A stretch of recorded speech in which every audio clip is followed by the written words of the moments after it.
Alweer mensen, kijk hier. Luister gewoon van mij uit. Ik heb net de vraag, ik wil weten of die allowed is, of die recht is. Als gevolg van die politiemensen en die army. Gisteraan was ik op mijn schoonma's huis. Ik en mijn verloofde. Ik was nog bezig met een wedding invitation. Een preparation voor onze wedding.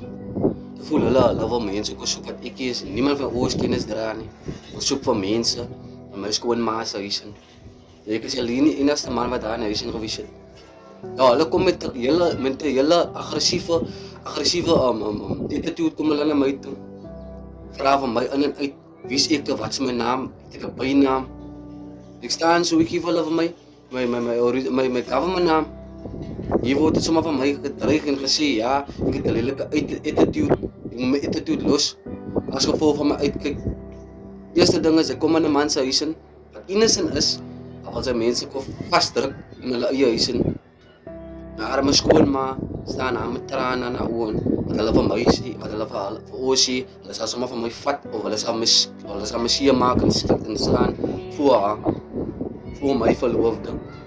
Hulle sê sommer vir haar, ja, die aan my sal sy seer kry, sal sy geslaan word toe. Julle dreigemente, hier en daar word dreigemente gegee. Kan het oud sê, dieselfde size, amper dieselfde size as my, wat die polisieman is, dreig vir my in my gesig in. Ek sê vir my, sal my ma so goed tussen slat. Ek meen maar dat ek ken nie my ma nie. Maar ek het disrespect vir my skoonma se huis in. My ma lewe nog, maar ek ken nie my ma nie. Ja, disrespectful. Hulle kry nie die antwoorde wat hulle voorsoek nie. En nou sit die antwoorde nie.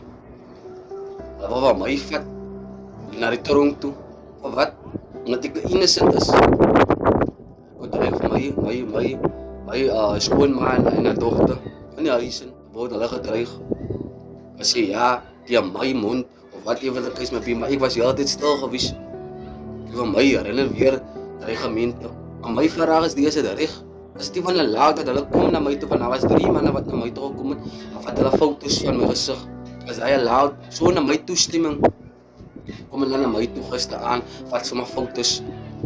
En ek kyk die bra so in sy gesig en die ander, ene vraag van my, ander blanke, polisman vraag van my, as ek waaruit, toe sê ek om ja, ek was waaruit, maar ek hou nie van hoe hy kan het beroep saam met my praat nie. Hy staan sommer volle boos uit en hy sê van my, ja, ek moet nie goed, ander goed op paraat nie, en ek lieg binnen sy gesig in. Maar as ander mense wat ook daar gestaan het, hoeveel swart mense was daar, baby? Twee swart mense. En hoeveel colours was hy? 4 of 5 colours. En nou wat bara wat daar gewees het gestaan, soek vir iemand wat ek ken, net een van ons kennis daaraan nie. My vraag is, die is het te laat dat hulle kom en doen en maak wat hulle wil, disrespect die mens in iemand anders se huis in, disrespect ander mense se huisreëls, en dan vat hulle nog foto's van my. Ek weet ek is innocent, die een wat bara, hy soek vir sappies, ek is skoon, hy soek vir sappies. Ek net hekjes op my sleeves, wat die is, gang-related is hy. Maar ek soek sommer nou mense wat niemand van ons ken is daaraan en het is respect vir my en het sê, hy gaan van my slaan en my ma so goed is en